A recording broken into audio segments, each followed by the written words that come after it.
यह खबर अपने आप में बड़ी अजीब सी है।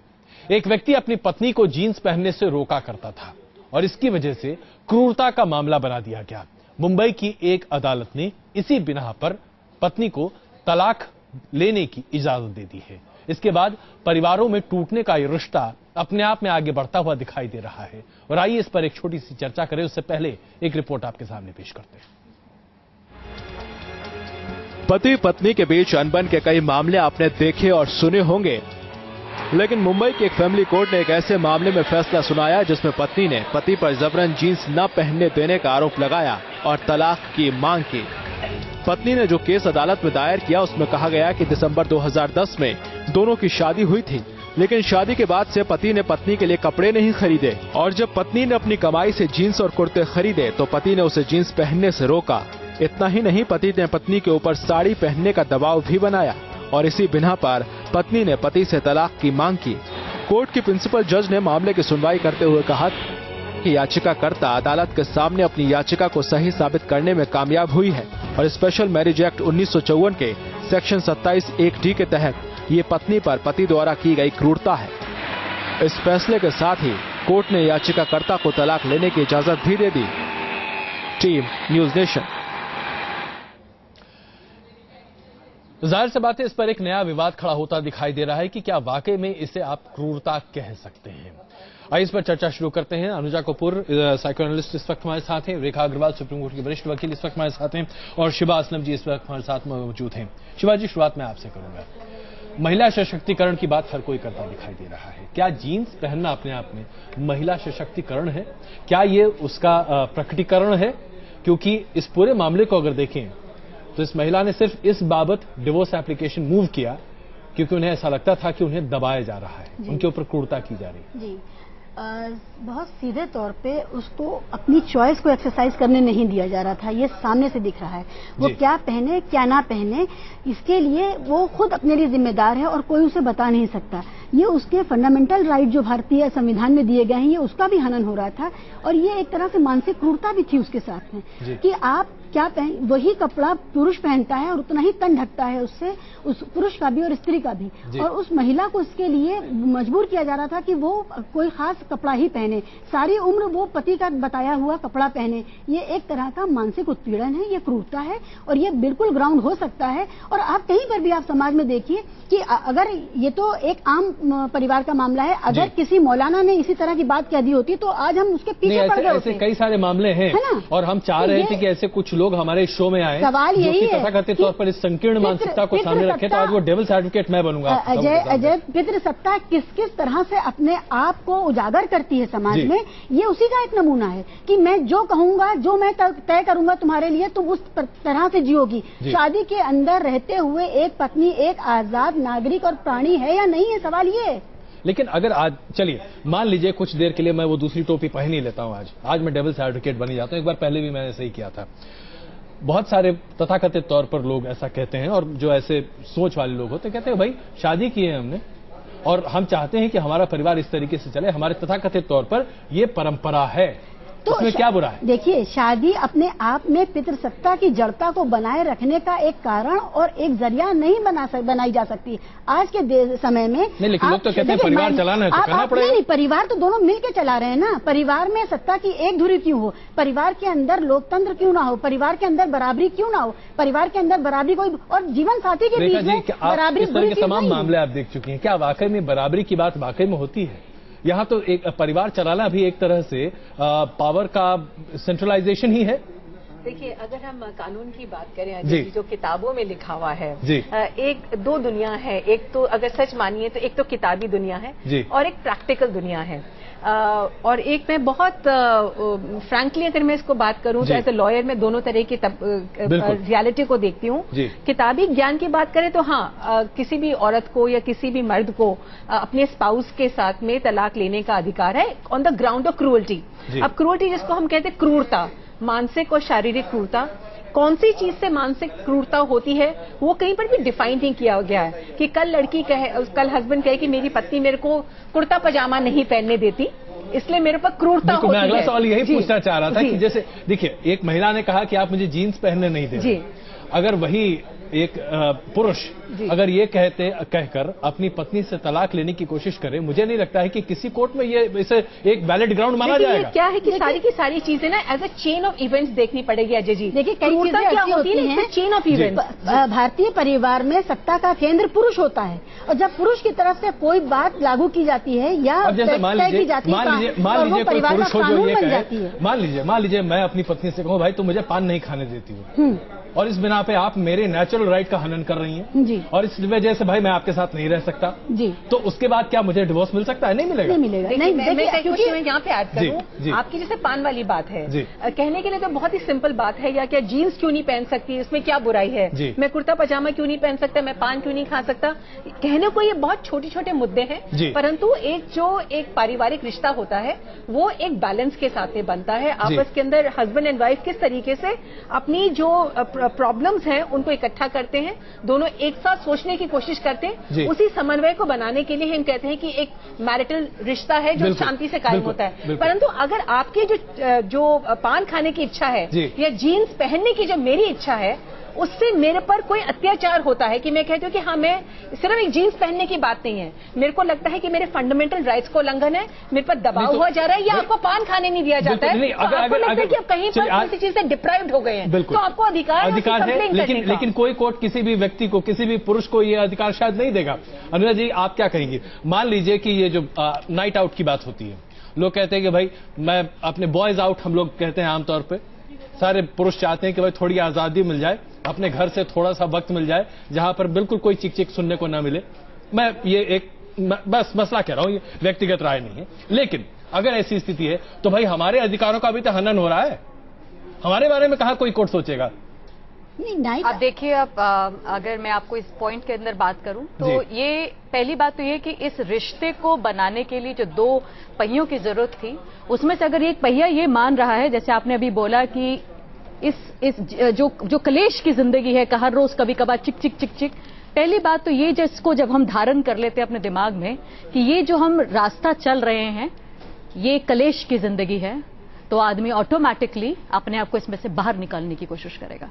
और अगर वो इसी चीज को समझता है कि ये कलेश की जिंदगी नहीं है और हम दोनों इसके अंदर कूदे हुए हैं और हम दोनों को सेक्रीफाइस करना है अपनी अपनी जगह पर खड़े होकर, आप तो आइडियल सिचुएशन की बात कर रही हैं। मैं आइडियल सिचुएशन नहीं कह रही हूँ, आप ये कह रहे हैं कि कलेश, अगर आपने मुझसे बोला था बाहर जाने की बात, वहां बाहर जाने की बात पर और यहाँ पर लड़की के जीन्स पहनने की बात पर क्या फर्क है? फर्क ये है कि देखिए यहाँ पर औरत डेफिनेटली, यहां पर आप बोल सकते हैं, वो पान वाली बात पे नहीं कर सकते काउंटर, तो अब यहां पर है कि लड़की जब जीन्स पहन रही है तो वो चाहती है कि मैं, क्योंकि उसके ऊपर दबाव इस तरीके का आता है और ये एक तरीके का इवेंट होगा जहां पर ये लास्ट मिनट के अंदर, जैसे इफ यू से समथिंग कि यहां पर इसके ऊपर कोई बात कह दी है, अब आप देखिए उसके अंदर पहले से भी डाउरी का केस भी उसके ऊपर, उस पर डाउरी भी चल रहा था, उसके ऊपर प्रेशराइज भी बहुत चल रहा था, उस घर में जब से वो शादी कर आई है तब से उसके ऊपर डाउरी का केस भी था, उसके ऊपर बार बार बोला जा रहा था, उसके सास ससुर भी उसके ऊपर बहुत दबाव बनाए बैठे थे, तो ये एक एडेड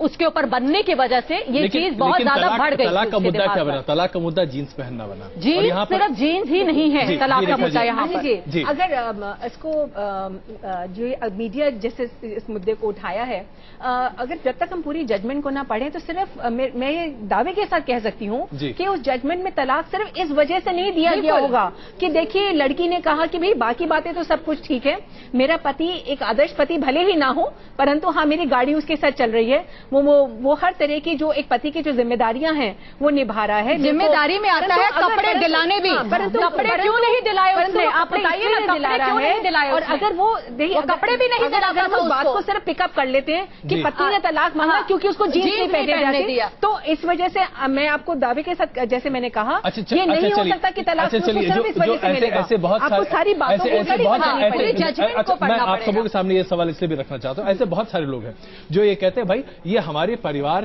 की एक सोच है, आप एक व्यक्ति से नहीं एक परिवार से शादी करते हैं। हमारे हिंदुस्तान में खास करके ये बात बहुत ज्यादा कही जाती है कितना प्रैक्टिकल है ये मैं नहीं जानता, लेकिन ये होता जरूर है। शिवाजी, लेकिन अब इस सोच को लेकर जरा आप आगे चलें। आप इसी सोच के साथ आप एक शादी में जाते हैं और वहां पर अगर मान लीजिए कि कोई व्यक्ति आपको कहता है, जैसा कि कहा जाएगा कि भाई इसमें गलत क्या है, बुरा क्या किया, भाई बोला जींस ही तो मत पहनो, सलवार कुर्ता पहन लो। अगर परंपरा और परिवार की सोच को अनक्वालिफाइड ही अपनाना है, उसको नकल उसकी करते जाना है, तो सोच तो ये भी है कि लड़कियों को जायदाद में हिस्सा माया नहीं दिया जाता, ये परंपरा है। कौन देता है? परंपरा देखिए, कानून है, परंपरा। अच्छा चलिए, मैं आप तीनों से पूछना चाहूंगा, आज बराबरी की बात करते हैं। दहेज हमारे यहाँ परंपरा है, सुनिए जनाब, दहेज हमारे यहाँ परंपरा है, हमें अपनी सोशल रियलिटी से कट के डिबेट नहीं करनी चाहिए, ठीक है। आज भी महिलाओं के ऊपर परिवार में हिंसा हमारी परंपरा है, ठीक है। तो इन सब परंपराओं को ही जारी रखना है, और अगर अनक्वालिफाइड इन सब चीजों को आपने सही ठहराना है तो ये जो सारे कानून नारी वहाँ पे तो तुलसीदास का दोहा भी लोग याद दिला देते हैं। मैं यही कह रही हूँ, चाहे परंपरा हो, चाहे धर्म हो, चाहे सोच हो, ये सब अगर दूसरे की आजादी को रोकने में इस्तेमाल किए जाएंगे तो उनको नकारा जाएगा, कानून से भी और समाज में भी, और उसी के खिलाफ पूरा नारीवादी भारत में जो आंदोलन है वो उसी के खिलाफ है। अब क्या हुआ है, अब अवेयरनेस और ज्यादा आ चुकी है और लड़कियां अपने राइट्स को पहचान चुकी हैं, और राइट्स को जानने के बाद अब कोई भी ये नहीं ये अब आप इसीलिए देखिए जब मैंने एक दूसरी टोपी पहन रखी है, जब मौका मिलता लोग हाथ से बाहर भी जा रहे हैं। जब मौका मिलता है जब मौका मिलता है, कोई मौलाना, कोई खाप पंचायत, कोई पति, कोई ससुराल, कोई यूनिवर्सिटी, कोई कॉलेज, जब मौका मिलता है लड़कियों के मुद्दा जो है क्या है, आपस के अंदर कैसे पति और पत्नी अपना एडजस्टमेंट कर लेते हैं, और कैसे दो पहिए, जैसे अनुजा ने भी कहा था कि दो पहिए हैं, तो साथ साथ कैसे एक बैलेंस करके उसको चला सकते हैं, सारी बात उस पर डिपेंड करती है। आपने साड़ी और पेटीकोट के बीच का, साड़ी और पेटीकोट के बीच की दूरी नजर नहीं आती, वो नंगापन नहीं है, पर जीन्स और शॉर्ट टी शर्ट के बीच का नंगापन नजर आ जाता है। इसको कौन डिफाइन करेगा? एक चीज और है, कौन डिफाइन करेगा? लड़कियों को ऐसे नंगापन नजर आ रहा है, साड़ी के बीच में से नंगापन नजर आ रहा है, पर आगे के पीछे में जीन्स पहन ली और उसमें नंगापन नजर नहीं आ रहा है। अनुजा सही कह रही है, अनुजा सही कह रही है। उसमें एक बात और जोड़नी है, आज के दौर में लड़कियों को भागकर बस पकड़नी होती है, साड़ी में कैसे वो मरते मरते बचती है कितनी बार, ये रोज का नजारा है सड़कों पर, महानगरों की सड़कों पर। साड़ी एक इनकन्वीनियंस ड्रेस है आज की लाइफ स्टाइल के लिए। साड़ी इनकन्वीनियंट है या नहीं है, या लड़की जीन्स में कंफर्टेबल फील करती है, ये जैसे को कहा जाता है अंग्रेजी में टू ईच हिज ओन। अगर लड़की कंफर्टेबल है और उसके हस्बैंड को कोई प्रॉब्लम नहीं, और वो अगर उसका बैलेंस स्ट्राइक कर सकते हैं तो एक आइडियल सिचुएशन हो सकती है। परंतु कोई भी लड़की या कोई भी लड़का अगर ये कह के तलाक मांगता है कि देखिए मेरा पति मुझे जीन्स नहीं पहनने देता, या लड़का कहता है कि भाई मेरी पत्नी मुझे जीन्स नहीं पहनने देती है, या मुझे कुर्ता पजामा नहीं पहनने देती है, या बाहर नहीं जाने देती है, तो एक भी वजह को अब आइसोलेशन में नहीं ले सकते हैं कि भाई कुर्ते पहनने की वजह से या पान खाने की वजह से मेरे को तलाक का अधिकार है। ऐसे बहुत सारे स्कूल के प्रिंसिपल्स हैं, ऐसे बहुत सारी संस्थाएं हैं जहां पर माना जाता है कि ना तो लड़कियों को मोबाइल पर बात करनी चाहिए क्योंकि उससे वो बर्बाद हो जाती हैं। अब कैसे होती है मैं नहीं जानता, बिगड़ जाती हैं, बर्बाद हो जाती हैं, तमाम तरह के शब्दों का इस्तेमाल किया जाता है। उसके बाद कहा जाता है भाई जीन्स पहन के मत आइए, स्कर्ट पहन के मत आइए, शॉर्ट स्कर्ट्स पहनता तो खैर बहुत दूर की बात है, स्कर्ट मत पहनिए। तो ये पहनावे पर जो बहस होती है, इस बहस को क्या वाकई में हम कभी रोक सकते हैं? ये तो नहीं रोक सकते। आप तो सिर्फ महिला के ही पहनावे पे बहस होती है, ये पहनावे पे बहस नहीं है, ये सिर्फ महिला। और एक बात समझिए, एक डोमिनेशन है जो एक पुरुष दिखाता है औरत के ऊपर, डोमिनेट करके उसके कपड़ों में। इस बात से एग्री नहीं करती, इस बात से डोमिनेंस दिखा सकते हैं। जैसे मैंने पहले भी कहा था कि दोनों हस्बैंड एंड वाइफ को उसको बैलेंस करके चलना पड़ेगा, पत्नी भी अपनी मर्यादा में रहे और पुरुष भी अपनी मर्यादा के अंदर रहे। दोनों अपनी जो इच्छा है दूसरे के ऊपर जबरदस्ती ना थोपे। देखिए जीन्स पहनने का भी तरीका होता है, जीन्स पहनना is not to be taken in isolation. अगर आप जीन्स पहनते हैं वो एक सभ्य तरीके से पहनते हैं, और एक है कि अभद्र तरीके से पहनते हैं। और जो एक आजकल एक चलन सा आ गया है, मैं बहुत ही रूढ़िवादी लगूंगी और पुराने जमाने की लगूंगी अगर मैं ऐसी बातें करूंगी, परंतु जिस तरह की आजकल लो वेस्टेड जीन्स कुछ लड़कियां पहनती हैं, आपका शरीर दिखता है, तो अगर कोई पति या कोई भी व्यक्ति उसका एहसास कर सकते हैं, उसके बाद में उसका एक वे आउट निकाला जा सकता है। आप किसी को बैन नहीं कर सकते। ऐसे कहते हैं ना कि बैन करना इज नॉट द सोल्यूशन, कि देखो तुम कुर्ता पजामा नहीं पहनोगी, तुम जीन्स नहीं पहनोगी। एक बात है, उसका एक वे आउट बैलेंस निकालना साइन किया हुआ था शादी के टाइम पर कि ये तुम जीन्स नहीं पहनोगी और या तुम साड़ी ही पहनोगी। मुझे नहीं लगता वहाँ पे मौलवी जी ने कोई ऐसा कॉन्ट्रैक्ट साइन करवाया हुआ था उनसे। अजय जी, जिस केस बात कर रहे हैं उस केस के अंदर भी ये हरगिज नहीं हो सकता कि जज साहिबा ने अपने विवेक के साथ में सिर्फ इस वजह से तलाक की डिक्री ग्रांट कर दी होगी कि उसको जीन्स नहीं पहनने दिया जाता। और भी कई बात, एक आधा एक मुद्दा है, एक मुद्दा है। दरअसल बानगी, इस पूरे मामले की बानगी शुरुआत यहीं से होती है कि भाई आप हमें जीन्स पहनने नहीं देते, और उसके बाद फिर क्रूरता की बात साथ में जोड़ी जाती है।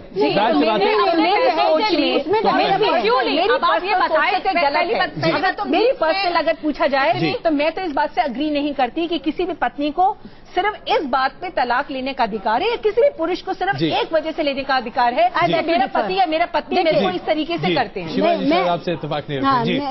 मेरा सिर्फ इतना कहना है कि जब कोई भी एक ना इत्तेफाकी, जो इस पर्टिकुलर मामले में भी है, जब वो सिस्टेमिक है, जब मौलाना भी कह रहे हैं, जब खाप पंचायत भी कह रही है, जब यूनिवर्सिटीज भी कह रही हैं, जब बिरादरी की पंचायतें भी कह रही हैं, तब ये हमें देखना पड़ेगा कि महिलाओं को किस किस तरह से अंकुश लगाने के लिए, उनके शरीर के ऊपर अंकुश लगाने के लिए, मोबाइल से लेके जींस तक, और ये सिस्टेमिक है।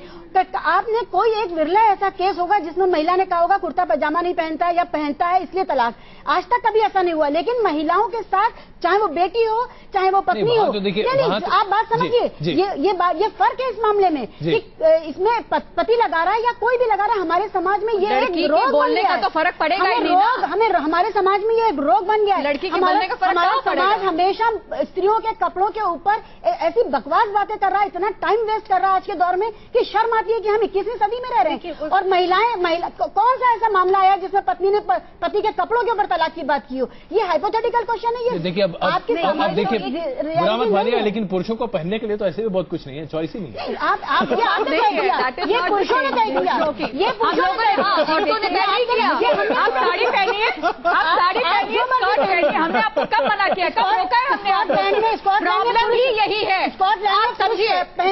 प्रॉब्लम ही यही है क्योंकि इन लोगों ने अपने आप को सीमित कर लिया है। इनको परेशानी होती है साड़ी पहनने में और स्कर्ट पहनने में, और लड़कियां इतनी आसानी से साड़ी भी पहन लेती है, स्कर्ट भी पहन लेती है, जीन्स भी पहन लेती है, डायनामिक हो जाती है। प्रॉब्लम ही तो यही है, और वही बर्दाश्त नहीं हो रहा है। ये ऑपरेशन है, ये सिस्टेमिक है, और ये क्रुएलिटी है। मेरे हिसाब से ये सिर्फ बाय इटसेल्फ, साड़ी नहीं पहनना, तुम साड़ी नहीं पहन सकती, तुम जीन्स नहीं पहन सकती, तुम पान नहीं खा सकती, ये बाय इटसेल्फ एक वजह नहीं। कहाँ डिफाइंड है? आप बताइए ना, कहाँ डिफाइंड है? It has to be cruelty. कानूनी दृष्टि से भी अगर देखें तो ऑफ कोर्स ये भी पॉसिबल है। इसका बिल्कुल ऑपोजिट आप देखें कि one single act of cruelty can be enough. मतलब जैसे कहते हैं ना, एक ही वजह, एक सिंगल वजह भी इतनी बड़ी वजह हो सकती है। नर्वस शॉक हो सकता है, मेंटल डिप्रेशन चल रहा है। अगर आप गाड़ी, आपकी पति पत्नी की गाड़ी बहुत अच्छी तरीके से चल रही है, आपका वैवाहिक जीवन सही तरीके से चल रहा है, तो क्या आपको कपड़े नहीं खरीदवाए अपनी पत्नी को और चला खड़ा हो गया, बताने की क्या नहीं, उसने ऑप्शन ही कौन, ऐसी घूमेगी वो। अच्छा, मैं अगर इस फिर डेविल्स एडवोकेट की भूमिका को थोड़ा और आगे बढ़ाते हुए इसको थोड़ा उलट देता हूं। जिस तरीके से सिस्टमिक डोमिनेंस की बात आप लोग कर रहे हैं, कई ऐसे परिवार या कई ऐसी परिस्थितियां भी उत्पन्न होती हैं जहां पर महिलाएं बहुत ज्यादा डोमिनेटिंग होती हैं। वहां पर पुरुष अगर चाहकर भी उसे प्रूव करने की कोशिश करें, नहीं कर पाते। और ऐसे केसेस रेखा जी आपने दर्जनों देखे होंगे, वहां पर। लेकिन क्या हमारे देश में कोई ऐसा कानून है जो पुरुषों के हक में खड़ा भी होता हुआ दिखाई देता है? बहुत सीधी बात है, कानून की दृष्टि से अजय जी, कानून की दृष्टि से दोनों पति पत्नी बराबर हैं। जैसे मैंने शुरू में कहा था, न्यूट्रल लैंग्वेज में है। देखिए, जेंडर का कानून में एवरीबडी इज इक्वल। पति और पत्नी दोनों तलाक चाहते हैं तो हिंदू मैरिज एक्ट में सेक्शन 13 के तहत क्रूरता के ग्राउंड पे ले सकते हैं। पुरुषों के साथ जो क्रूरता होती है उसको पुरुष इसलिए नहीं रिपोर्ट करते हैं कि वो यहाँ पर भी पैट्रियार्की का शिकार है। नहीं, ऐसा बिल्कुल नहीं। शिवाजी, मैं आपसे जरा इस पर विरोध इसलिए रखूंगा। नहीं, वो शिकायत नहीं करते। नहीं, आप कर ही नहीं सकते, आप कर नहीं पाएंगे उसको, आप साबित ही नहीं कर सकते। एक बहुत प्रूफ तो हो सकता है, देखिए साबित होता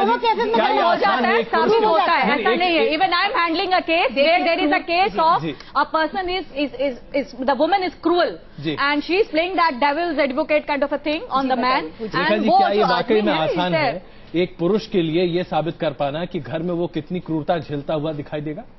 देखिए अगर एक अच्छा वकील हो तो क्यों नहीं पति भी कर सकता है साबित। अच्छा, अगर वो सारी लेकिन देश के कानून क्या वाकई में इसमें समर्थक है? बिल्कुल समर्थक है। अगर ग्राउंड रियलिटी ये भी है कि जो कानून है वो बराबर है। जैसे मैंने कहा था, पत्नी को भी जैसे इतना ही मुश्किल है ये साबित करना कि पति ने उसके साथ क्रूरता करी, उसके साथ साथ मेरा खुद का ही एक्सपीरियंस है कोर्ट में कि पति भी जो है अगर वो अपनी केस को सही तरीके से प्रूव कर सकते हैं कि उनके साथ मानसिक या शारीरिक क्रूरता भी करेगी। ऐसा नहीं है कि जो पत्नी है सिर्फ उसी के साथ शारीरिक क्रूरता होती है। कई बार पत्नियां भी जो हैं वो अपने पतियों के साथ शारीरिक क्रूरता भी करती हैं। वुमेन लाइक ऐसे वुमेन ऑन टॉप, वुमेन भी बहुत एग्रेसिव हो सकती है, बहुत फिजिकली स्ट्रांग हो सकती है, कई तरीके से होती है जी। और अगर वो जो पति है अगर अपने केस को सही तरीके से प्रकट करते हैं कोर्ट के अंदर, तो कोई वजह नहीं है कि वो ये साबित ना कर पाए कि उनके साथ मानसिक क्रूरता हुई है। मानसिक क्रूरता जो है वो दिखती नहीं है। सिचुएशन की बात कर रही है, मैं वास्तविकता की बात करना चाहता हूं।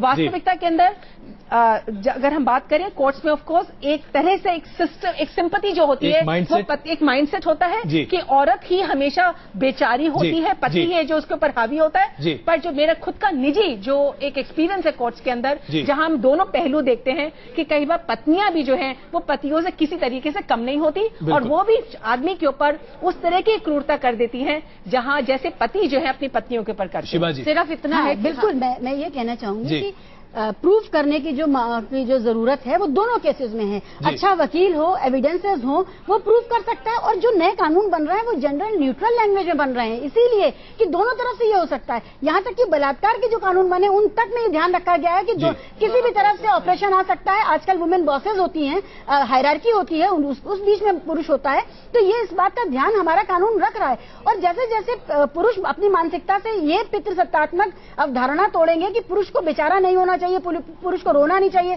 पुरुष अगर पिट जाए तो उसे किसी को बताना नहीं चाहिए, जैसे जैसे ये धारणाएं वो अपनी तोड़ेंगे वैसे वैसे वो अपने लिए इंसाफ की बेहतर लड़ाई लड़ेंगे।